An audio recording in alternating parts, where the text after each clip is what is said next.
Okay, so in Hemshech Ayin Beis, volume 2, we're on page 1148. 1148.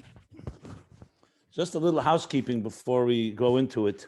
So first of all, we uploaded the texts of further pages. If you go to ayinbeis.com, that's AYINBEIS.com, you'll have uploaded all the later pages that we're learning now. I want to also say we've been experimenting by going on YouTube Live in the last week or so. And a lot of people on YouTube are actually watching this, people from all over.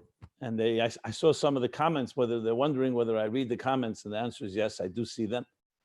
And we're still experimenting to see what's the best way to do this, because this is both being broadcast via Zoom, for a Zoom group where everybody's welcome. It's an open group, as well as live on YouTube. So bear with us as we're still tinkering with it and tweaking it to see what's the best way to do this for interaction and the benefit of everybody. So please bear with me. If you have any suggestions or comments, just feel free to add, to comment on them. You could chat it either in the Zoom or in the YouTube. We'll make available the Zoom information for those that are going on YouTube in case you want to join the Zoom. So just a little technical information here. So let's go right into where we are.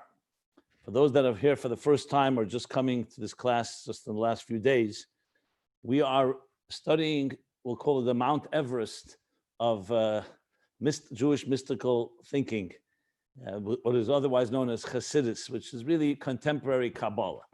Kabbalah made, applied Kabbalah in a way that we can relate to it personally, psychologically, emotionally, and our personal growth and work on ourselves as we try to become better people and connect to higher levels of consciousness and ultimately transcendence, all the way to the divine itself. And that's essentially the theme of Ayin Beis. It's called Ayin Beis, is just short for Hebrew. Ayin Beis is 72. It's referring to the year 5672, or known as Ayin Beis, Tofresh Ayin Beis, when this discourse, this series of discourses called a Hemshech, began to be delivered and written and delivered back in 1912. So we began studying it actually in 2012, 2011, the centennial. And now we're in 2020, and we're on page 1148. So you can imagine 1,148 pages. Audio is very, very bad. One second. Let me just finish my my introduction. 1 second. And in the last few, I could say last few months, we've been also studying simultaneously, parallel to this, the son of the author of Ayin Beis is the Rebbe Rashab. The son, the Rebbe Rayas, or the Frierdiker Rebbe, wrote and delivered a discourse called, also by the name Tzadik Dalet, which means 94, which is the year 5694, corresponding to 1933.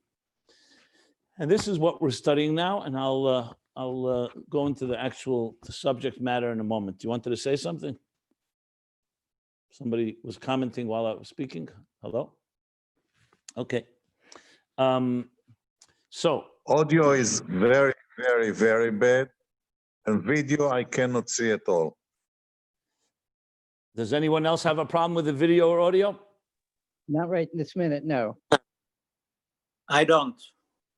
Everybody's fine? Okay with me. Okay, so then you have to check your computer because it's everybody seems to be fine. Okay. Or it has to go further so that it goes down levels. Okay. So we're discussing now that the entire structure of existence and beyond existence, what's known in the language of this lingo, this language of Hasidic thought, Seder Shtalshlos, the order, the cosmic order.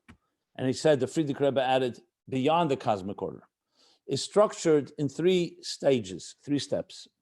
There's the producer, the source, there's the product, and there's how the producer produces the product, which is the creative energy, which we call Yesh, Ayin, and Yesh.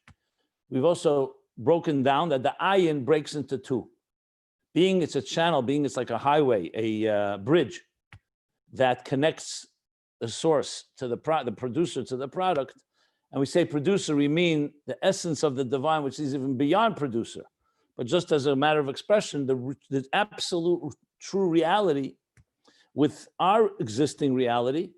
So that ayin, that bridge, which is essentially energy, divine energy. So there's a level of it that reflects the source, and there's a level that applies itself and is tailored to the product. And we explained that this, because it's a reflection, not a core essential entity, this ayin, this bridge, this interface, if you wish, therefore it's subject to gradations and subject to hierarchy and to levels. And that's why you can break it. You cannot divide an indivisible essential entity. An essence is an essence. It is what it is, no matter where you turn. It remains that way. The interface is subject to this, which is vital, because you don't have a structure. You don't have an existence like ours without structure. And structure does not exist in the divine absolute reality. So structure is something that the absolute reality creates. So the structure is essentially the interface that ultimately creates this structure that we experience. Now, to explain this, he went into a deeper discussion on something that goes back to themes addressed in the beginnings of this long discourse, this long series of discourses, and that is the idea of how anything comes into being requires a will. There's no will or desire. Two different words for the word ratzon in Hebrew, which in the Kabbalistic terminology is keser. If there's no will, no ratzon, no keser, there's no connection. No connection that we can make sense of. So there has to be, whether it's on a human level even, in a relationship, if there's no will, like, let's say two people were friends or spouses, and then one says, I don't want to have a relationship with you anymore, whatever the reason is. If there's no will, there's no relationship. So desire and ratzon is the bridge. So I explained yesterday how that works with the or. The energy, the ayin is the overall overarching, what I call it, like a tapestry, upon which all of existence will develop. The ratzon is a specific element of the first step that first connects. I want something. Now, in I want is still is a general statement. What do you want? I want a home. That's the analogy he gave. I want a home. But then someone says, okay, what kind of home do you want? What size? What is it made of? What's the function? What manner? What oifen, and so on. So he's explained that there's a ratzon klali and there's ratzon is pratim, which means an overall desire for something, and there's the specific details of that desire. Both of those are already in a state of a stimulation, meaning there's something already I want. It means I'm aware something was aroused, the will for something. Therefore, it's not the highest level because it's already a conscious state of wanting something. Second point that needs to be mentioned, that even though it's ratzon, which is a makif, which means it's a transcendent energy, it's not a specific localized faculty, what we call a koyach pnimi or a or pnimi, which is made up of an energy and a container. For example, like wisdom or intelligence or love. These are all specific faculties that are localized, have a particular function. Ratzon does not have that, because ratzon means the will for anything, the will to think, to conceive of ideas, the will to love and express love. And yet, because you want the interconnectivity, even the makif, meaning even the transcendent, travels through the immanent, the internal force, which is the kav, which is the one that creates structure.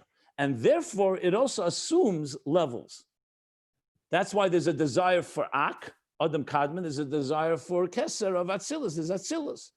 The desire for one thing for another. So though the desire itself remains fundamentally above and hovers and is like transcendent to the entities it desires, yet there is still a distinction between the desire for a home like this, or is it a home like that? You want a 1,000-room mansion, or do you want a 3-room house, for example? So that's, but then in the middle of the page, 1148, he said, Omnam, that the way makif, this transcendent energy fundamentally before it associates with specifics that we just described, Kamoshu be'etzem doesn't have any relationship with the structure of existence. Not even in a form of transcending that structure. In other words, it doesn't have a relationship. All it is really a reflection of the source.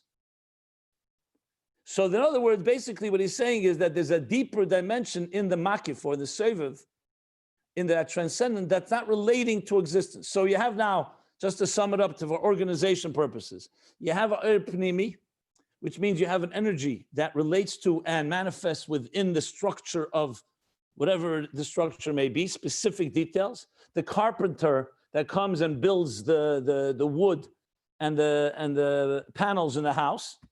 You have the electrician that's setting up the electricity. You have the bricklayers. You have everyone has there. That's pnimi. Then you have a ratzon for that. That can be the desire for that, and that can be the person who oversees it all. Then you have the ratzon klali. That's a ratzon prati, the person who goes and hires the electrician or gives the electrician the instructions what to do. Obviously, it's all based on the overall architect's blueprint, which is a ratzon klali. I want this. Actually, you could still say it's not ratzon klali. There's still a stage where I want something. Not necessarily we know what the specifics are. And now he's saying that there's an element in the makif that is not relates altogether to this home. It's just an expression of the divine source. So why is it called makif, he asks? The word makif means to surround, to encompass. It means to transcend something. Seviv kol almin.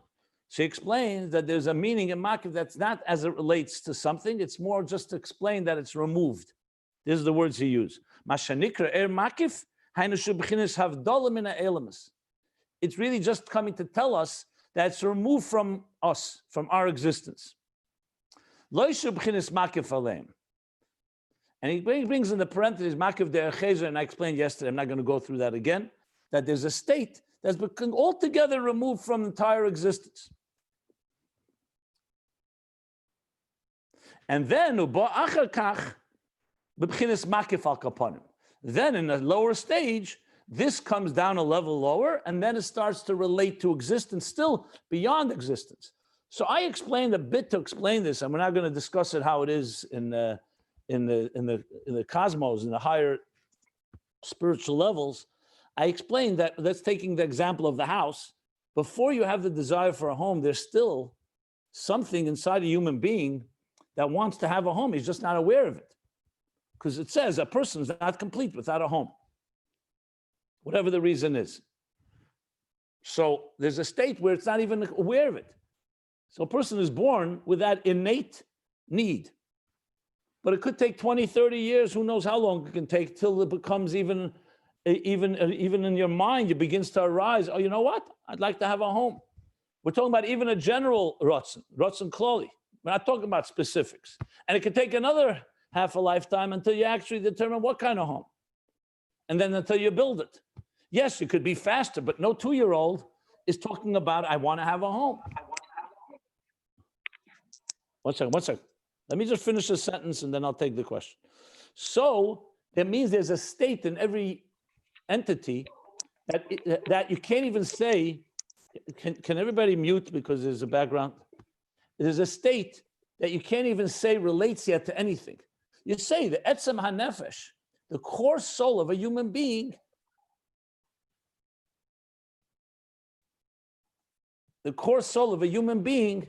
it fundamentally has a need for a home. Just like I would say a human being is not complete without a spouse, right? It says, a person needs its soulmates. They were created as one. God separated male and female, and then they are fundamentally need each other. There's whole halachas about this. Rabbi Akiva Eger talks about the two statements, ein adam b'lei isha, ein adam b'lei bayis. A person is not complete without a spouse, and a person is not complete without a home. So some places you could say a spouse is like a home, because together you build a home. Or you could say it's two separate things. It's not relevant to this discussion. I just wanted to point it out.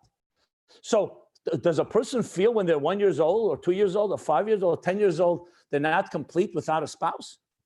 I would say a lot of singles and teenagers and singles do not feel it at all. As a matter of fact, I'm saying they're very happy. saying that half humorously. But my point is, it could be an essential part of you, but it's not even yet reached a state of an awakening, how you say to this, an arousal, that you want it even. And then later, when it does come up and you're stimulated, you say, I want a home. I want a spouse. I mean, he's talking about a home, so let's stick to home. You'll say, where was this desire till now? The answer is, it was part of who you are innately, and it was completely removed from the concept altogether. So you see that in makif, you could have a makif that's not associating with the specific, even the general of the specific. But I mean, even the general desire for a home, we're not, let alone a specific desire. What kind of home? And the analogy that the Rebbe Rashab is using here. And it's there. And that's, so therefore it exists, but it's not yet in any type of relationship that you could say there's no shaykhus at all. It's havdalah legamri. I'm just using an example among us. The example I've been using, even though it's not an example from Chassidus directly, but it's implicit, like the artist. So the piece of art, in this case, would be like the home itself. We see the art. Existence is art. It's divine art. The art is traceable to the artist. We know that the artist can definitely create more pieces of art than the one we have. Okay, interesting. We may never meet the artist, but we can extrapolate. There's art, there's an artist, and the artist can create other pieces of art. Now the question is he defined by being an artist? The answer is no. He has other parts to him. For all you know, he's also a musician. For all you know, he's a father, he's a mother, he's a husband, a wife, and many things that we don't even know. This is even on a human level. So then you ask yourself, so how did he come from where he was in his essential state to creating art? The answer is there's a process. Within him, there's an artistic ability. He may not have been aware of it for years, and then he becomes aware. Then he acts on it. He wants to create art. He doesn't yet know what kind of art. Many different types. Then he chooses a particular type, and then begins the process of actually creating it. He needs a canvas, needs a paintbrush, he needs paint, etc., and he starts creating it. So there you have a process that goes all the way from the highest levels of makif, and even etzem, you can say, the producer, the artist, or even beyond being an artist, then how he becomes, before he's even aware, then he becomes aware in general terms. I want a home, but you don't know what type. Then comes a specific what type of home, and then comes the building of it, which is the actual pnimi, the structure. Now, the interesting thing, just to fill the picture, and where's the kav fit in? The kav is like the paintbrush. The kav is a specific, it's a structured kav. Kav means a line, a thread, kav chut, that is like a line of energy. Think of it as a laser beam, if you wish, which will be the way, the instrument God uses to create everything. It's interesting, also through the kav comes the igulim, like we learned. So even the makifim, even the rotzen, for each specific level, will also come through the kav. However, though he doesn't mention it explicitly here, maybe soon, but preceding the kav is the igul hagadol, is a overall encompassing makif. Before, and that remains outside of the tzimtzum, because that's why you have a black hole. Obviously, this is all conceptual, not physical. A conceptual space where the canvas, you can call it an empty canvas with some trace of residue. It's called the rishimu, upon which God will create existence. But surrounding this canvas, or surrounding this space, is a igul hagadol, like a light, a circle of light, if you wish, which is all representative of the divine consciousness pre-tzimtzum, that had to be put aside, so to speak, or concealed is a better word, in order to have allow for independent consciousness. This kav will emerge from that igul hagadol, from a makif, and it will create the desires. But these already all are specific desires. Whether it's the general desire for all the worlds in ak, like the blueprint for it all, or is a specific keser of atzilus or bria, or keser of chokhmah or bina, that means is that specific desire for the home that he's building. So there's a state that precedes the kav, precedes the painting of the art and the structure of existence, and that is a makav klali. Whether he's referring now to that level that doesn't relate to existence, it's possible, because you could also say there's makifim even pre-igul hagadol. In different places in Chassidus, some places it says igul hagadol loy noga ba'at tzimtzum, some say noga. Bottom line is the Igul HaGadol, you still can say, is a level of energy. It's true. It's not within existence, but it encompasses existence. So it may not be the highest level he's talking about here, but the point I want to make is that It's before the Kav. one sec. The farther back you go to the closer to the source, the more removed it is from existence. And that's exactly why you needed that Tzimtzum. Because if it's not removed, what do you need the Tzimtzum? Tzimtzum allows space for existence to emerge. So the levels beyond Tzimtzum, higher than Tzimtzum, will remain removed. Question is how removed? That's already depends what level. Now we're going to learn more about this. You want to ask something? Is the Igul HaGadol the Mokim Mecholol Ponoi before the Kav? I don't understand what that means. The Igul HaGadol is Oyed. The Mokim Ponei is Helam and Tzimtzum. So it's not the Mokim, no. The Mokim of the Tzimtzum is Shem Elikim, God's Koyach Shaloi Lahoyer or Koyach Letzamtzum Ha'oyer. The Igul HaGadol is simply the light that you think, if you think physically, it's the perimeter around the Helam of the Tzimtzum. If the Tzimtzum is a space in the language of the Arizal, of course, it's all conceptual. So the Igul HaGadol is Eid Ein Sof Lifnei Tzimtzum. So it's like saying, is Eid Ein Sof Lifnei Tzimtzum the Mokker for the Tzimtzum? No. The Mokker of the Tzimtzum is Koyach HaHelam. Like he says in Tanya, in Shayachid V'Amunah, the Tzimtzum comes from Elikim, the Ur comes from Havaya. And you need both for creation. The Kav comes from Ur. The Kav is an Ur that's affected by the Tzimtzum. The Kav is like a sort of consciousness. Is the Igul HaGadol Moker to the Kav? I would highly suggest, listen to my suggestion. Don't try to figure it out in the Nimshal, because you were not there with the Tzimtzum, neither was I. We don't know what's going on there. We need a mashal that we can talk about. The mashal will make it more logical. The famous mashal, the classical example for this, what I'm discussing now, is the teacher and the student. A brilliant teacher has tremendous ideas that completely consumes the teacher and everything. If the teacher would open his mouth, no student could be able to receive anything because it would be overwhelming. So the teacher needs to conceal. He needs to contract. He needs to restrain himself. So from the teacher's point of view, nothing changes. He's still the same brilliant teacher, but he's not allowing the brilliance to overwhelm the space needed for the students. So he creates space for them. Space means not just physical space, conceptual space, that they can now show up and they have room. So now they're there. Now the teacher, what's the next step? After he created space for them, now comes a kav. The teacher begins to stream in a very spoon-fed way, in a very regulated fashion, like a kav.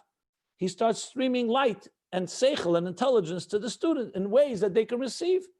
If it's a student that starts Aleph Beis, comments Aleph A, comments Beis Ba, or Ben Chumash Lemikra is starting to learn Chumash, or Ben Esel Mishnah, or Ben Chamesh Esel Gemara, that all depends on the level. The Kav will measure, it's called Kav Hamida. It's a measuring rod, it's a measuring stick that through it flows energy commensurate to the levels that you want to create. That's the example. So if you want to ask me, in the example, it's a lot easier. So where's the Tzimtzum? The Tzimtzum is creating the space for the students.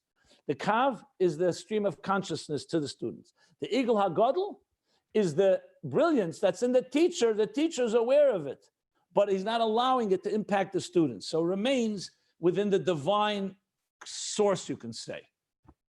That's the example given. When you use an example, that's one example. The examples I've been using is the artist, or even better, the example of building a home.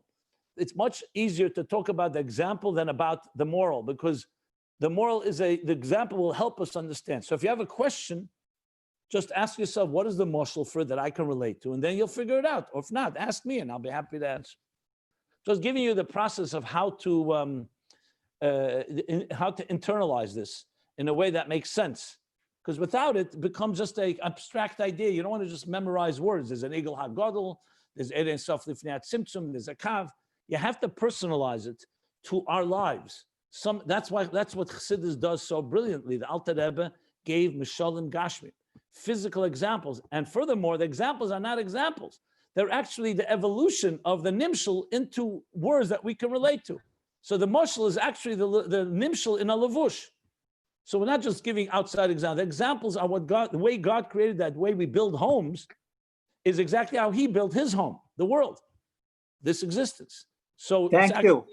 relatable. Where is the Eagle HaGodel b'moshel from bias? I gave the muscle of the teacher. Why do you need the muscle and bias? Okay, moshel from teacher. Where is the Eagle HaGodel? When I he's just said it. starting- Did you hear what I said? When he's starting to measure, but he's not giving it. No, you didn't hear what I said. I was explicit. I would just suggest another lesson in learning. When I'm speaking and you want my answer, listen to everything I'm saying and not preparing your next question while I'm saying it, because then you'll miss a line. I'll repeat it. I said explicitly like this. The Eagle HaGodel in the teacher is the brilliance that remains within the teacher that's not allowing himself to affect the students, to overwhelm them. So he remains, the light is there. It's in his mind, but it's removed from the space where the students are, or I should say concealed from the students. In the mashal of the house, it's, he didn't talk Eagle HaGodel. The mashal of the house, we're gonna learn now where it is. It's basically before the tzimtzum, which allows to create the space, there's divine energy. There's Eid Ein Sof, right? There's no dida yet. There's no bias. There's a will. There's a grutz and kloli, which we're going to learn now. So bear with what we're going to learn now, exactly how all this works in Eid Ein Sof Lifnei Tzimtzum. But the reason I'm giving all these introductions is because it's very hard to understand this in a practical way if you don't first relate to it in some example here. And I would submit this with all respect to everybody. Unless you figure out the example in every detail, you're not going to understand the nimshal well. So I would not try to jump to understanding what it's like Lifnei Tzimtzum before you understand the example very well. That's why I'm elaborating. I said the whole process of how an artist creates art, or how a builder, how someone who wants a home creates a home. If any of you are up to the challenge, I'd like you to spell out to me in the moshel, not the nimshal. Tell me all the steps that you can figure out from the beginning of a person and how it ultimately came to building a home, a specific home. If you can spell out all the steps in the moshel, I assure you, you'll understand the nimshal much, much better. If you can't spell it out in the moshel, that nimshal is going to remain elusive, I have to tell you. I hope you understand why. It's very simple, because if you can't understand it on your terms in a house, how are you going to understand it on God's terms in L'mayla Lifnei Tzimtzum, which is completely not accessible to us? So this is the beauty of Chassidus, is giving us a real mashal. This is not my mashal. This is a mashal that Rebbe Rashab gave us an example of a house. I'm dissecting the mashal in order for us to be able to enter now and understand the nimshal, the moral of it all. Okay? It sounds like in the mashal, the house is equivalent to the brilliant teacher after he's decided to teach. In other words, it's already a ratzon in particular, so to speak, or a general ratzon. Well, in the words of the Maimer, he said very clearly, even the general ratzon, he says, is not the makiv be'etzem. He says it explicitly here. Yeah, but It's already relating to existence. It's actually not only that, it's coming through the kav. Even the teacher, as he's transmitting knowledge, he's also transmitting things that are makif to the student. He's also transmitting something above his head. Remember, I explained that a teacher can teach you and you still something remains above your head. And he's also transmitting the ratzon, not just the pnimi. That's exactly what he said here. That's correct. Okay, good, thank you. Pre-Tzimtzum, we're going to discuss now. He hasn't really, let's see where he goes now. So around middle of page 1148. And all these mishalm of the house and the artist, etc. Once the piece of art is made, the artist is not really any more connected with the piece of art or the house that he built. Well, what do you mean by that? First of all, House is a house, and he's a person, and he could have could be no continuous connection whatsoever with him. And there isn't. That's a house, and that's a person. So that's why you have to qualify that when it comes to God and existence, it's not that way. Because without God constantly giving energy to the art would cease to be. So that's the second half of the story. The example here was meant how God, the process of creation. But well, yes, every mashal is going to ultimately have limitations that do not apply to the moral. So in this case, correct. In the case of art, like he says in Tanya, you know why that is? Because the artist is a creation, and so is the art a creation. They're both yesh. And the artist is simply creating yesh mi yesh. He's not creating yesh me'ayin. So the Alter Rebbe says in Shayachud V'Amunah, what does he say? When you create from one entity into another, it doesn't need the constant presence of the source. But when you're creating existence as we know it, which is a big part of Ayin Beis earlier, and especially Tzadik Daled, that's where the mashal is not adequate. That in this case, the art needs the artist all the time, as the building needs the builder all the time. And more importantly, the second point I want to make is whether the art senses the artist or not is secondary to the question, do you want to sense it? I think part of human existence is that we are transcendent creatures who are not satisfied with just survival, that we are seeking to connect. That's why human beings look, where do we come from? What's my purpose, and so on. Now, a person can choose to That's why we're in this class. and live a self-contained existence and not care. But obviously, Chassidus is coming to teach us how, from the art, we should retrace the steps all the way back to the artist and the highest levels, which is, of course, the real process here. So the 2 points are, that's the 2 points I would make in answering your question. Thank you. Sure. Okay. So now he goes here. We're on the middle. The line begins. Again, if you want to follow the text and you don't have it, go to ayinbeis.com and the PDFs of all these pages are there. So on 1148, line B'chinas makif al koponim. It's around right halfway down. So just to sum up, so we have the flow. So he explained that in makif, in transcendent energy, which means energy that's not internalized. In human faculties, we're talking about rotzen. Rotzen is a desire for something. It's not the thing itself. It's not the object. It's a desire to write. It's desire to walk. It's the desire to look at something. It's desire to use your mind. So the desire, he spoke 3 levels at least. Specific desire, a general desire. Overall, I want a house. And a place that's even beyond the general, that's completely removed. And why do we call it makif? Because it's removed. That's what we just learned. So now he's going to say, Shekain hugam, and one more point, and the lower you go in the makif, the more it relates to the structure of existence, obviously. Even though it doesn't assume structure, but it has elements of structure, as we learned earlier. So he says, Shekain hugam ba'erein sof. He's going now to the nimshal. Here's the moral. Here's what we're doing. The same is Shekain hugam ba'erein sof shalifnei atzimtzum. You're going all the way now to the divine energy, pre-tzimtzum. Now remember, pre-tzimtzum means there's absolutely no room for existence. It's all within divine consciousness. But I should add, it's already consciousness. What I mean by that, it's a metzias nimtza. It means it's not built in metzias nimtza. Built in metzias nimtza is reserved only for atzmus. We learned this earlier, a state of non-existential existence that's not defined by anything. It has no name, it has no description. You can't even say it exists as we understand existence. It's completely a different type of reality, absolute reality. But Eir Ein Sof is Metzias Nimtza. However, it's still Eir Ein Sof. It's not, that's what the Arizal says, there's no room for anything. An example of the teacher's brilliance is occupying everything.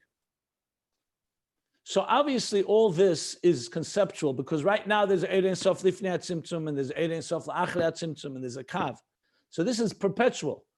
It's talking about the levels conceptually of where we're going. So now Eir Ein Sof Lifnei Atzimtzum is referring to divine expression, but there's nothing else there except divine expression.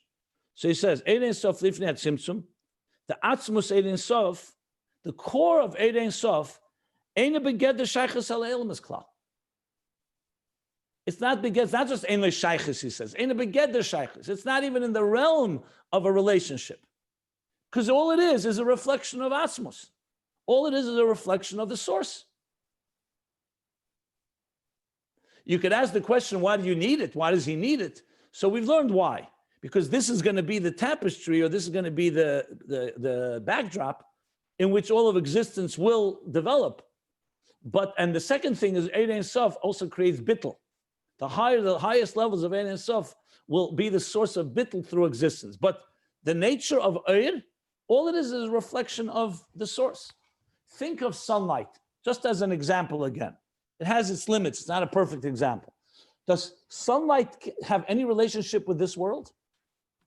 If you were able to interview sunlight, it doesn't care if it shines on a garbage pile or on a palace.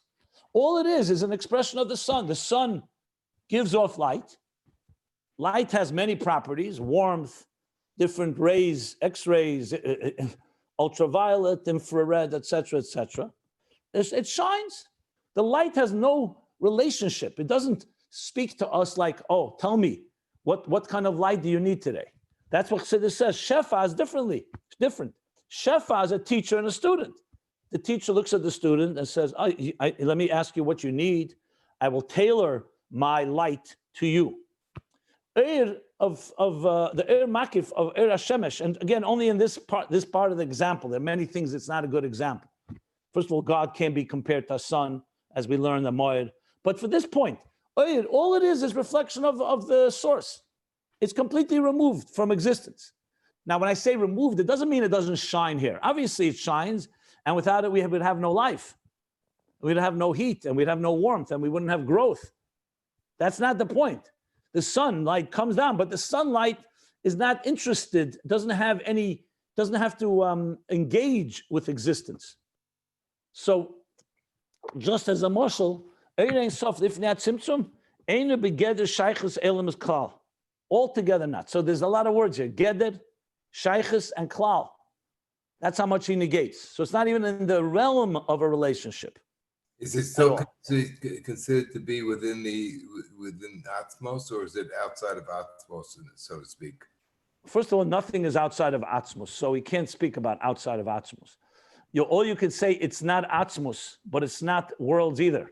It's a reflection. It's, as I discussed at length, the function of Eir, which is only a mashal. Eir is just a word we use. The function is the expression, the manifestation of Atzmos in Mitzias Nimtza. That's what Eir is. Without Eir, take away Eir, you have an Atzmos that built in Mitzias Nimtza that we would never be able to relate to or have any understanding of a relationship with, and that would be it. Eir in Samach Vav, he explains a bunch of reasons, 3 reasons why there's Eir. One of them is, the main one is, or I don't know if it's the main one, but one primary one is it creates something that is Metzias Nimtza. So it's the divine as he manifests in existence that we can relate to. But at this point, all it is a reflection of the source.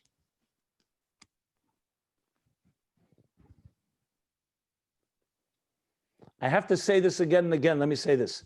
God doesn't need Eir, he doesn't need Tzimtzum, he doesn't need Kav, he doesn't need any of this. Could do whatever he wants. But if he did whatever he wants, it wouldn't be in existence as we know it. And it definitely not be existence according to the logic as he created this logic. Why he made it make sense this way, that we will never have an answer for. But once he did create existence in a way like this, it tells you that he wants an order. He wants a hierarchy. He wants us to understand. So he wants the creation to be one that's as logical as possible. And he wants us to be able to retrace the steps, which is only possible if you have stepping stones. So basically, think of it always in the process of elimination, negation, which is a logical way of thinking. If something didn't exist, what would be the case? Like, if you said, if I didn't have something, what would I be like? If there was no Eir, what would existence be like? It would be an airtight existence that would not have any access to its source in any logical way. Could God make a miracle, Kol Yachol, and say the Yesh HaNivra, the Yesh in this world, should suddenly be connected with me? Yeah, but it would be completely God doing it. It would have nothing to do with us. There would be no Aveda, there'd be no growth, there'd be no awareness, there'd be no consciousness, there'd be no knowledge. Basically, if you remember, we learned on a lower level, what's the purpose of Atzilus? He said clearly, in order for there to be Yediyah and Hargosha Belakus, to be able to be aware and to feel the divine, for us, we need something that we can relate to. If it's completely beyond Bilta Mitzias Nimtza, there's nothing to talk about. Even Atzilus is not an easy place to access, but at least you could say, I have a template, I have a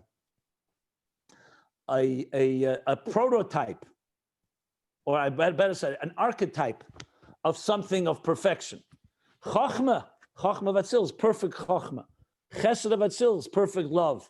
So now I can grow and say, is my Chesed aligned with divine Chesed? But take away all these levels and going all the way to Eir Ein Sof, which we're talking about now, you have all that is gone. You have Atzmus and existence with nothing in between. So all this is actually a Chesed of God's that he creates in a way that we can relate to it to some extent. And the things we can't relate to, we're told. That also is something that can make sense. You could say, you know what? You will never understand God completely because God's essence is different than us. But that doesn't mean you can't understand how God created. Like the art can tell you much about the artist and can even tell you things about the artist that, like we said about the Yesh HaNivra, can tell us about the Yesh HaMiti, Mitzusi Matzmuse. That's a pretty powerful thing. But obviously, at the end of the day, there's only one God. But you can have a relationship with that God. And ultimately, his Atzmus, even his deepest levels, in some way, he's expressing through Oyer, through Yesh, which is, of course, what we're learning now, how we have that relationship. I'm just going back to some essential axioms that are necessary to make sense of all of this. So now he's discussing the actual details. Okay? You're saying that actually the Tzimtzum was really a Chesed, although I think it's usually called Gvura. Did you ever read Perek Mem Tes and Tanya? Where he says, Kamayim aponim laponim, that just as God, his love for us was so powerful that he withdrew and restrained himself for us to be able to exist. So we should do the same, restrain ourselves and connect to God. Yes, the Tzimtzum technically is a Helam, but it's a Helam b'shvil agili. It's only a Helam in order to be able to create existence, which is a Chesed.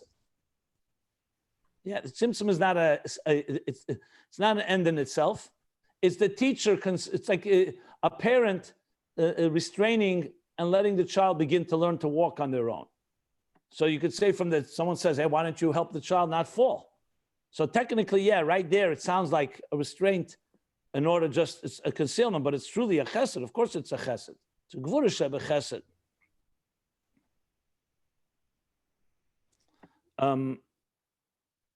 Okay.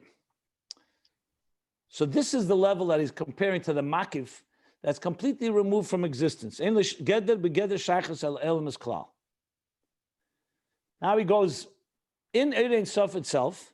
The yesh madrega is gam be'Eir Ein Sof shalifnei atzimtzum. Now in the Eir Ein Sof itself, there are levels in the Eir Ein Sof, in the divine consciousness or the divine presence, I should say, before the tzimtzum, she'em b'chinas shaychus el elams, that do have a relationship with the worlds. Remember, he said atzmus Eir Ein Sof doesn't have, but in Eir Ein Sof lifnei atzimtzum, there are levels that have a relationship with the world. Ukamoi, like when we say kisha Allah, but it's saying haposhet lahaitzil. This is an expression based on the Zohar from Eitz Chaim from the Arizal, that when it arose in his will, in his shapeless will, in his seamless will, desire, lahaitzil, to emanate. What does that tell you? That there's a state before Ola B'Ritzene, before it arose in his desire, and there's a state when it arose in his desire. All this is lifnei tzimtzum. Because there'd be no tzimtzum if there was no desire for existence. So we learned about this at length back in volume 1. I'll just sum it up before we continue because it's going to become a little very dense if we don't have a background here. Basically, going back to just following what I just said earlier, the process of how the producer, and I qualify, how Atzmus, beyond being a producer, chooses to become a producer, meaning a creator, a source, a yesh amiti, that wants to have Nesava Kadosh Baruch Hu, he desires adira b'tachtenim, even though he doesn't mention that here, but I'm just pointing it out. So a process begins now. A process begins that continues till this day, every moment. This process is happening. It's not a thing in the past. And what is the process? Atzmus, built the Metzias Nimtza, Metziusim Atzmuse, Mechuyev HaMetzias, all the expressions you learned earlier here in Tzadik Dalet. An absolute, true reality with all the explanations of that we learned. It must be, its existence comes from within itself, and it's an existence that we would call non-existence because we can't relate to such existence. Because for us, existence has to be present. And Atzmus doesn't need to be present. The word present is already a state. It doesn't have to be in any state. This Atzmus has the power to emanate Metzias Nimtza. And how does that manifest? As Oyer. That's Oyer. Why Oyer? Because Oyer is the best example that doesn't have any identity of its own, completely bottled, completely seamless, transparent channel for the source. On the other hand, it's not the source. So you have here the first interface, the first step, so to speak, that the source has now manifested in something that is nothing but the source, but it's not the identity of the source either. Meaning it doesn't have it's not Atzmus. It's Oyer. But Oyer has nothing else in it except reflecting what its source has. That's essentially how he explains it in Vayelech, Tzemach Tzedek, in different places, the Chiddush of the Alter Rebbe, that many of the Kabbalists, it eluded them. They were looking for, where does God meet existence? So the highest they've come to, this is Vayelech Samach Vav, if you want to look it up. The highest they came to was Keser, Rotzen. Oyer is used in Kabbalah, but never in this to this level of depth. So Rotzen. But Rotzen is already an identifiable state. So the dilemma is Rotzen Atzmus? Definitely not. Atzmus is the source of Rotzen. Rotzen relates to existence. Oyer, as he explains there, adds another dimension that it doesn't have even the name and shape of a Rotzen. So Oyer Ein Sof, essentially, all it is a divine energy. All it is divine presence. That's all you can say. A shapeless, seamless, transparent, definitionless, undefined state, but it's Metzias Nimtza. Within this Oyer will now emerge levels that we can understand. What are the levels? There's going to be a state, Kedem Alei Sarotzen is the expression of Chassidus.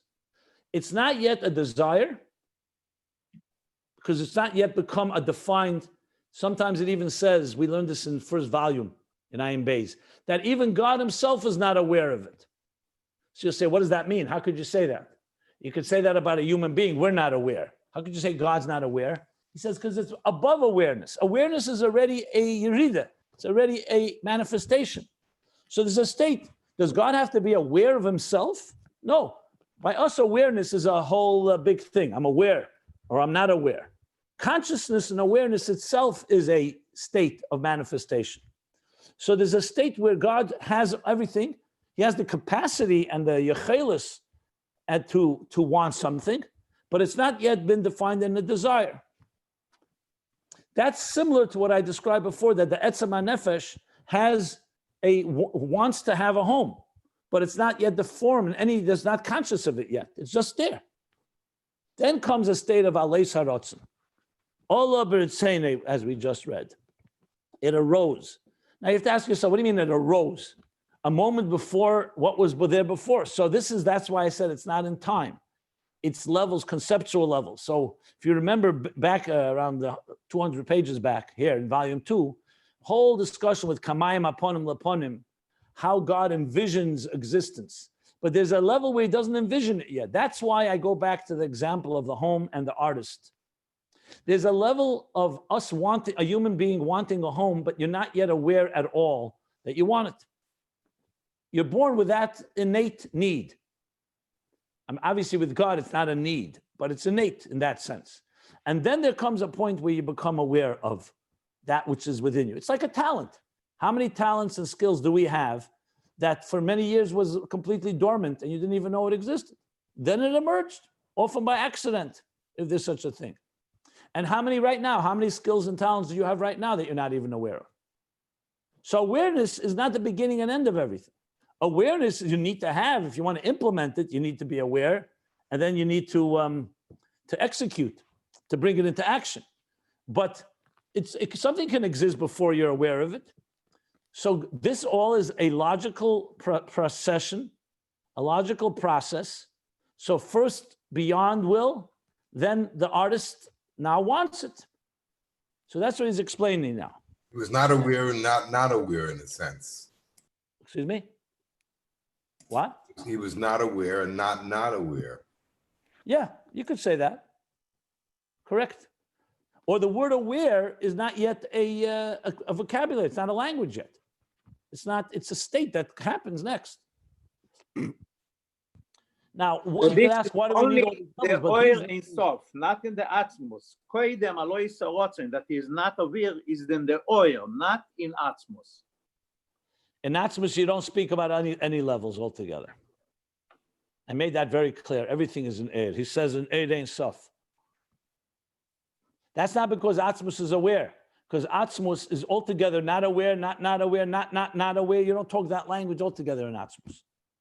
Eid is the place we're speaking right now. You can only speak about Eid.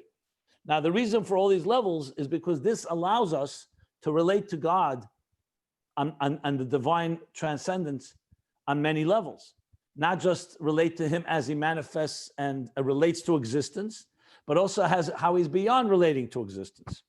Because remember, an interface, a true interface, you don't just want to be connected to your partner in the things you're aware of, you want to also be connected to your partner beyond awareness.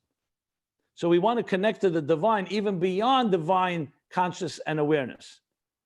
That's why this is so vital to know all this. Okay. But there is no connection to atmos, like we learned that before, except with a hergesh question. I'd rather talk about that when we finish this whole thing. You know, let's first figure out how to have a connection to Eir, then we'll figure out Atzmos.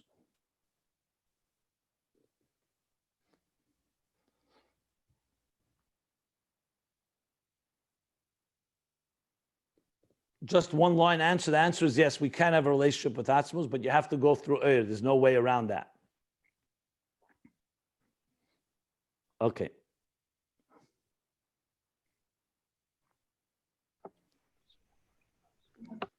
Okay, so he says, Ola b'ritzeinei. What time do we have? Okay, Ola b'ritzeinei.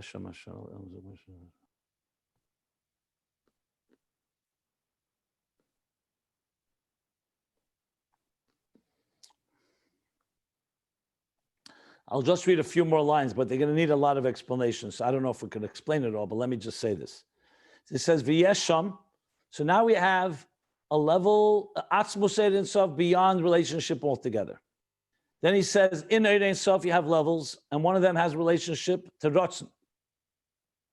I'm sorry, relationship to worlds, like it arose in his will. V'yesham, now is another state. Hashara ala elamus. So this is lower than Rotzen. Rotzen is I want to have existence.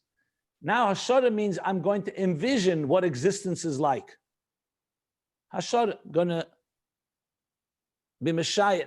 Hashara, envision, imagine, I don't like to say estimate, but it's envisioning existence.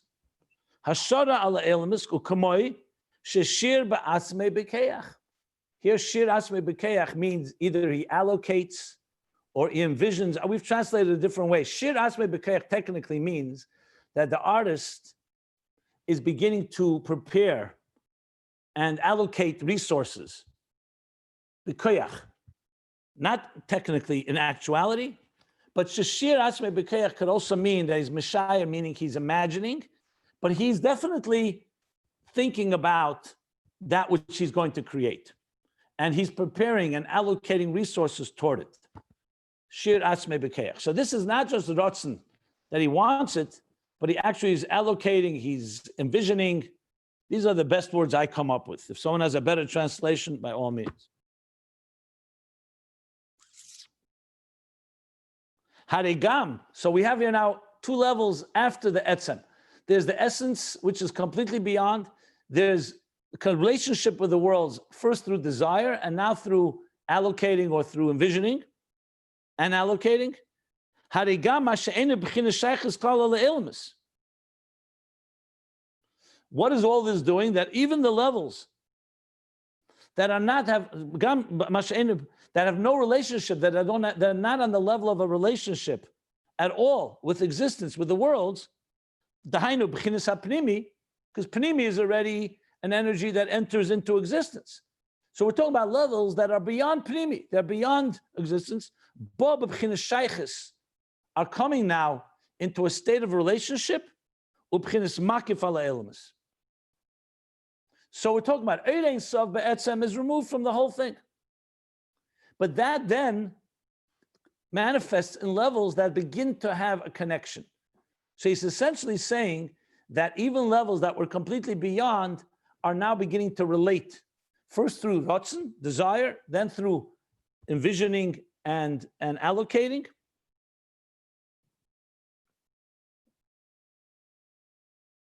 So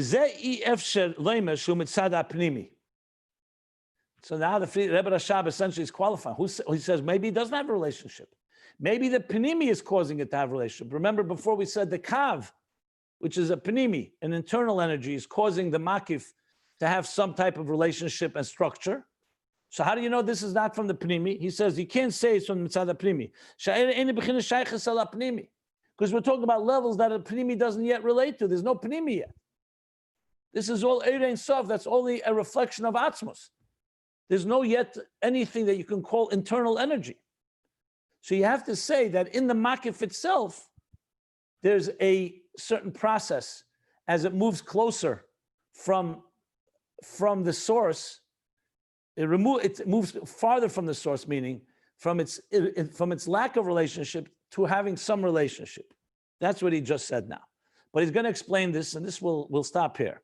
He's going to explain that the truth is there's two levels in and he's going to explain this whole thing, Makif Pnimi.